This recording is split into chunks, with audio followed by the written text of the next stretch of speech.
The 1990s saw the start of truly globalised football in England. On the first day of the brand spanking new Premier League, there were just 13 foreign players playing in it, and 11 of which started.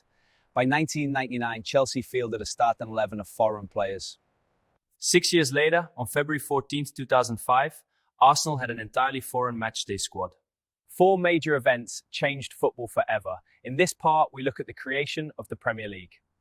Clubs in England had been banned from playing Europe after the Heysel Stadium tragedy in 1985.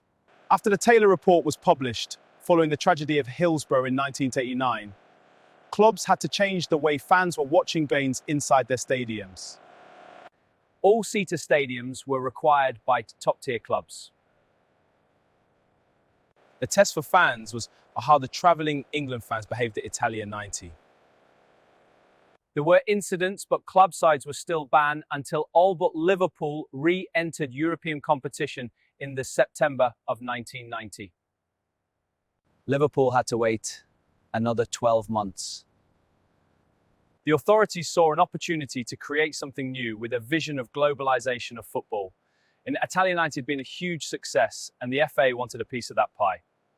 The FA and the fledgling Sky TV sought to gobble up all the greatest talent from around the world and pay through the nose for it and sell it back to the fans. It wasn't just fans in England that lapped up the newly formed Premier League. Fans around the globe were taking notice of it. Remarkable players from all around the world were arriving in England in the most unremarkable of places. Colombians in Newcastle, Brazilians in Middlesbrough, and Norwegians in Swindon.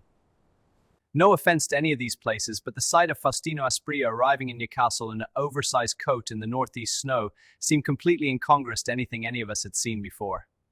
While Sky and the FA were busy selling football back to the fans with subscriptions to channels and later pay-per-view, teams around the world were feeling it. Fans around the world stopped watching their own league's games because they were losing their best talent to the Premier League. Attendances everywhere around the world were dwindling. The product that they were paying for in their own country wasn't what it used to be.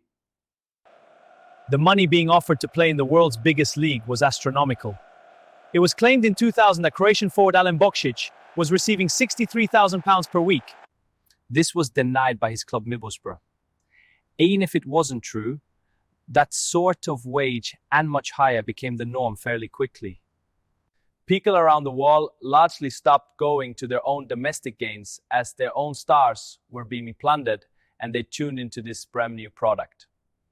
The Premier League now beams directly into 212 different territories. And now around 350 foreign players in the Premier League, which accounts for over 64% of all the players in the league.